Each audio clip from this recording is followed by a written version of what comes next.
Tinggal berseorangan di flat guru oleh Wan Zuan. Nama aku Aiman, kawan-kawan panggil aku Man. Aku budak Sabah yang merantau belajar di sebuah kolej di Semenanjung. Sebab aku jauh dari keluarga dan aku tahu mak ayah aku perlukan duit nak tanggung adik-beradik yang lain, aku buat keputusan untuk kerja part time sebagai pelayan restoran, nak cari duit lebih untuk bayar bilik sewa. Ada suatu hari, masa aku tengah ambil order pelanggan, aku terkejut. Bekas cikgu sekolah aku dari Sabah datang makan di situ. Sembang punya sembang, dia tanya pasal kehidupan aku. Bila aku bagi tahu aku tengah pening fikir pasal sewa bilik sebab bulan depan dah habis belajar, muka cikgu aku terus nampak lega. Katanya, macam ni lah Aiman, cikgu nak balik kampung sebulan, cuti sekolah. Apa kata, kamu tumpang rumah flat cikgu dekat tingkat 5 tu. Percuma, tak payah bayar apa-apa. Cuma, tolong jagakan rumah tu sementara cikgu tak ada. Nah, kalau orang tengah kusut ditawarkan rumah percuma, memang aku tak tolak. Aku setuju serta merta. Masa cikgu serahkan kunci sebelum dia bertolak balik ke kampung, dia gelak kecil. Tapi ada satu pesanan dia yang aku ingat sampai hari ini. Muka dia tiba-tiba serius. Katanya, Aiman, kalau kamu terdengar ada orang ketuk pintu tepat pukul 12 malam, walau apa pun yang kamu buat, jangan sesekali buka pintu tu. Aku pun ikut tergelak kekok dalam hati aku. Apa benda cikgu aku merepek ni? Tapi aku iakan je lah. Aku bagi tahu dia, aku ni pun jenis yang tidur mati. Cikgu cuma tersenyum dan berlalu pergi.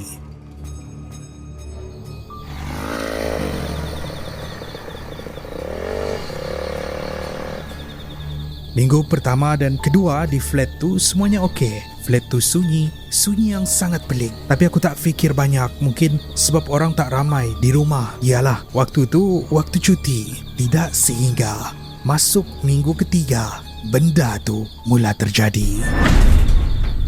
Masa tu pukul 11.30 malam, aku baru balik lepak dengan kawan kolej. Sebaik saja aku matikan enjin motor di tempat parking flat, keadaan sekeliling senyap sepi. Tiba-tiba, sayup-sayup, aku dengar suara perempuan menangis.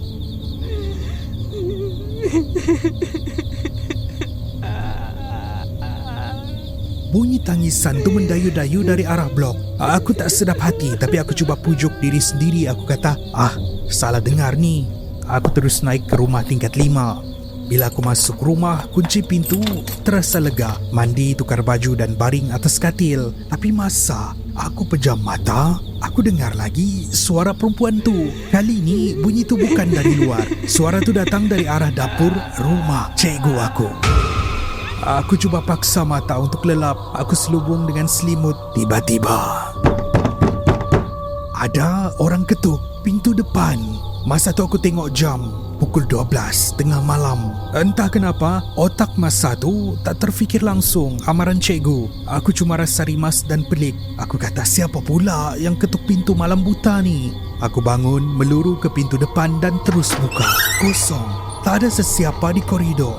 Angin malam je yang masuk menampar muka aku. Tiba-tiba waktu tu barulah aku teringat pesanan cikgu. Cepat-cepat tutup pintu, kunci dan lari masuk ke dalam bilik. Paksa diri sampai tertidur. Sehinggalah pukul 2 pagi aku terjaga.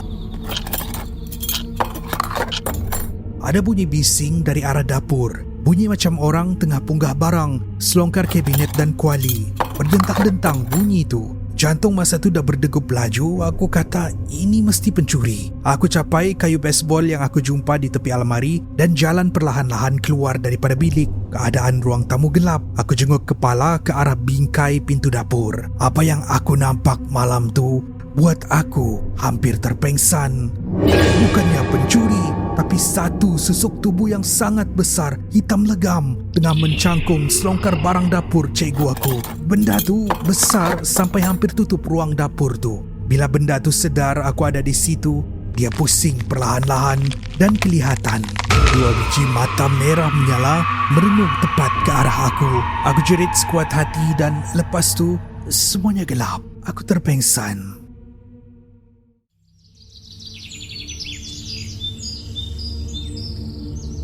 Bila buka mata, benda pertama yang aku nampak adalah lampu Kalimantan yang terang. Aku tengah baring di atas kerusi panjang. Bila aku bangun sikit, kelihatan seorang pakcik guard tengah menulis laporan di dalam buku. Aku kata, pakcik, saya di mana ni? Pakcik tu toleh dan senyum. Katanya, dah sedar? Kamu di pondok guard di bawah flat. Pakcik dengar ada orang menjerit tadi. Itu yang pakcik naik periksa. Aku kerut dahi. Tingkat 5 tu tinggi pakcik. Macam mana pakcik boleh dengar saya menjerit? Pakcik tu kemudian berhenti menulis sebelum memandang aku dengan muka yang tiada ekspresi. Katanya, mestilah pakcik dengar. Dekat flat ni, rumah kamu tu je yang ada orang. Rumah-rumah lain semua dah lama kosong, tak ada orang duduk. Bila pakcik tu cakap macam tu, darah aku berderau. Aku cuma ingat balik sepanjang 3 minggu aku duduk di situ. Betul, memang motor aku sebiji je yang ada di parking tu. Tak ada bunyi TV jiran, tak ada orang lalu lalang. Tingkat 5 tu cuma aku seorang je.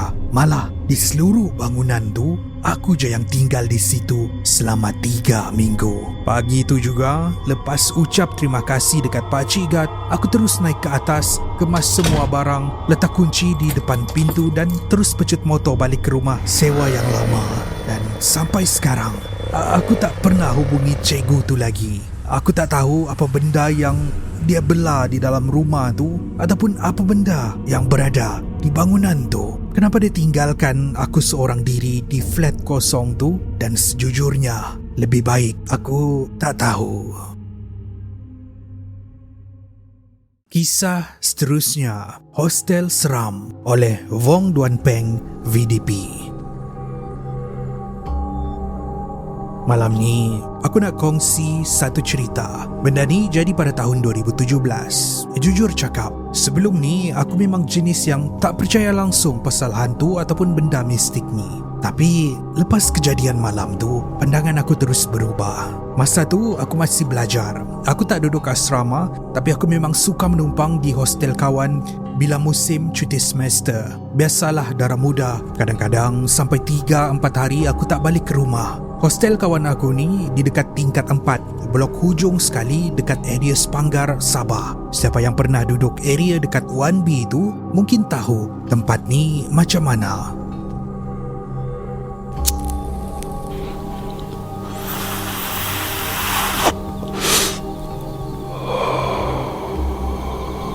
Malam tu, jam lebih kurang pukul 10.30 malam. Kawan-kawan aku semua dah masuk bilik tidur. Tinggal aku seorang di ruang tamu. Aku lepak duduk dekat tepi tingkap menghadap luar, layan scroll Facebook sambil hisap rokok. Masa tengah lepak tu, entah kenapa hati aku tergerak nak menjenguk ke bawah dekat kawasan parking. Dari tingkat 4 tu aku nampak ada satu kain putih tersangkut dekat signboard lorong. Mula-mula aku tak fikir bukan-bukan. Aku sedapkan hati menyangka itu adalah baju jiran yang terbang ditiup angin. Tapi tak lama selepas tu, tiba-tiba ada satu angin kuat bertiup tepat ke arah muka aku. Angin tu sejuk, tapi bau dia Tuhan je yang tahu. Bau bangkai bercampur dengan bau durian busuk membuatkan tekak aku loya. Macam rasa nak muntah di situ juga. Tapi aku masih cuba berlagak seperti biasa. Aku buat bodoh, sambung duduk depan tingkap. Sampailah pukul 11.30 malam. Tiba-tiba bunyi rumah diketuk perlahan. Aku bangun terus pergi buka pintu. Ingatkan kawan aku yang balik dari kampung sebab memang ada seorang kawan ni tak beritahu bila dia nak balik hostel. Tapi bila aku buka pintu grill, jenguk kiri dan kanan, keadaan koridor kosong. Tak ada orang dan sunyi sepi. Aku tutup pintu balik, duduk semula di tempat tadi. Tak sampai beberapa minit kemudian, ketukan tu datang lagi. Tapi kali ini lebih kuat dari tadi. Aku dah tak sedap hati. Aku tak pergi buka pintu, tapi aku jerit dari dalam. Aku kata, siapa? Senyap, tak ada sahutan. Dalam hati aku mula fikir, ada orang nak bergurau. Biarlah, lama-lama nanti dia pun bosan. Baru je aku nak nyalakan rokok sebatang lagi, tiba-tiba pintu grill di depan rumah digoncang dengan sangat kuat. Bergegar satu ruang tamu tu macam ada gempa bumi. Aku apa lagi? Terus lempar rokok, capai handphone dan laju-laju menghala terus ke arah bilik. Masa aku tengah melangkah masuk ke dalam bilik tu, benda tu ketawa, mengilai panjang dan nyaring. Apa yang membuatkan bulu roma aku meremang, bunyi itu betul-betul di sebelah telinga aku. Macam dia ada dekat sebelah aku masa aku berjalan tu. Aku terus lompat ke atas katil, cuba kejutkan kawan, tapi diorang dah tidur mati, tak bergerak langsung. Aku tarik selimut, tutup seluruh badan sampai ke muka. Aku pejam mata rapat-rapat, tapi telinga masih aktif dengar benda tu mengilai di luar. Benda tu gelak tak berhenti sampai pukul 2 pagi. Aku tak tahu macam mana, akhirnya aku terlelap juga. Esokan paginya, aku bercadang nak cerita dekat kawan aku pasal apa yang jadi malam tadi. Tapi sebelum sempat aku buka mulut, dia yang tegur aku dulu. Muka dia pucat, katanya, "Semalam aku mimpi pelik." Dia cerita, tengah malam tu dia dengar macam ada orang mandi di tandas. Dia kemudian bangun untuk pergi ke tandas. Masa dia keluar bilik, dia nampak aku tengah duduk main handphone di tepi tingkap. Tapi bila dia buka je pintu tandas tu, dia nampak ada satu lembaga hitam, macam bayang-bayang, tengah bercangkung di atas mangkuk tandas. Kawan aku cakap benda tu terus hilang. Disebabkan terlalu terkejut, dia terus lari masuk bilik, lompat atas katil, dan tak lama selepas tu, dia nampak aku berjalan laju-laju masuk ke dalam bilik. Dia nak panggil aku, tapi malam tu dia kena tindih. Dada terasa berat sangat, mata tak boleh dibuka. Masa dia cerita part ni, aku terdiam, meremang bulu roma aku. Aku terus beritahu dia apa yang dia nampak. Malam tu, aku jalan laju-laju masuk ke dalam bilik tu bukannya mimpi. Aku lari masuk sebab kena kacau. Bila dah cerita semua, barulah kawan aku ni buka mulut cerita hal yang sebenar. Katanya tempat tu memang keras. Kadang-kadang kelibat melintas di ruang tamu. Kadang-kadang dengar bunyi orang main guli atau bunyi orang menumbuk sambal pakai lesung batu dari tingkat atas. Tapi ada satu benda yang aku tak boleh brand. Hostel kami itu di tingkat 4, tingkat paling atas sekali. Di atas kami bumbung. Habis tu, siapa yang main guli dan menembuk lesung batu di atas tu? Kisah seterusnya, Suara Siapa oleh Bunga Bulan. Benda ni jadi tahun lepas. Masa aku dengan kawan-kawan pergi ke satu kem kecemerlangan di Pahang. Aku tak nak sebut nama tempat tu, tapi kawasan tu sebenarnya pusat latihan untuk orang-orang ladang kelapa sawit. Kiri kanan memang hutan dan ladang. Kami ditempatkan di asrama pelatih. Asrama tu sunyi sikit sebab pelatih-pelatih asal semuanya bercuti. Cuma ada kami je. Aku sebilik dengan Tasha di tingkat bawah, bilik 108. Dua lagi kawan aku, Sharifah dan Humaira, duduk di bilik sebelah. Malam pertama di situ, selepas habis kelas malam, kita orang memang penat gila. Aku ni jenis tidur awal. Masuk je bilik, mandi dan terus baring. Katil aku pula betul-betul di sebelah tingkap. Konon nak tengok pemandangan. Tapi bila malam, yang nampak cuma gelap pekat hutan sawit. Malam tu entah kenapa aku susah nak tertidur. Tasha di sebelah dah lama terlentang di buai mimpi. Dan bilik tu pula terasa sejuk sangat. Pukul 1 pagi aku dah mula menggigil. Aku capai remote dan matikan aircon. Lantaklah Tasha nak bising ke apa esok. Tapi bila aircon tu mati, bilik tu jadi terlalu sunyi. Korang tahu kan rasa sunyi yang sampai berdesing telinga tu. Aku kemudian termenung pandang siling, cuba paksa mata pejam. Baru je nak terlelap, tiba-tiba aku dengar suara orang bersembang.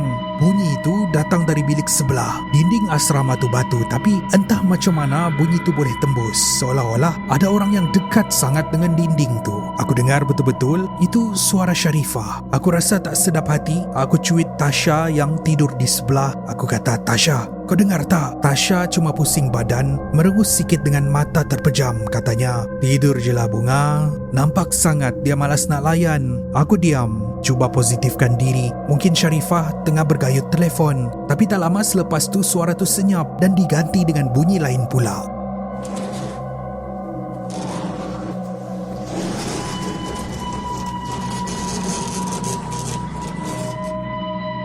Bunyi perabot berat yang diseret, macam ada orang tengah tarik almari ataupun katil besi di atas lantai. Tapi kali ini bunyinya bukan dari bilik sebelah. Bunyi itu datang tepat dari siling atas kepala aku di bilik tingkat atas. Jantung aku terus berdegup kencang, berderau darah aku. Masalahnya satu je, asrama tu kosong. Bilik-bilik di tingkat atas tu memang tak ada orang langsung. Malam tu aku tarik selimut sampai ke kepala. Aku nak kejut Tasha lagi, aku dah tak berani. Aku paksa diri pejam mata sehingga ke pagi.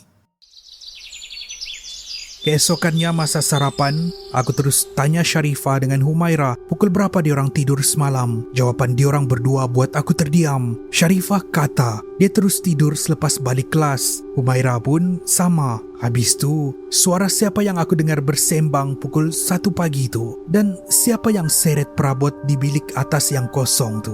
Mungkin ini bukanlah satu kisah yang seram bagi korang, tapi untuk aku, kalau teringat kembali, saat tu, itu adalah satu benda yang aku tak akan dapat lupakan sehingga hari ini. Sejak nenek meninggal, sekarang rumah ni kosong. Tapi, siapa perempuan yang ada di dalam rumah ni? Kalau boleh, aku nak elak shift lewat petang. Kenapa? Sebab kalau petang mesti dia akan datang.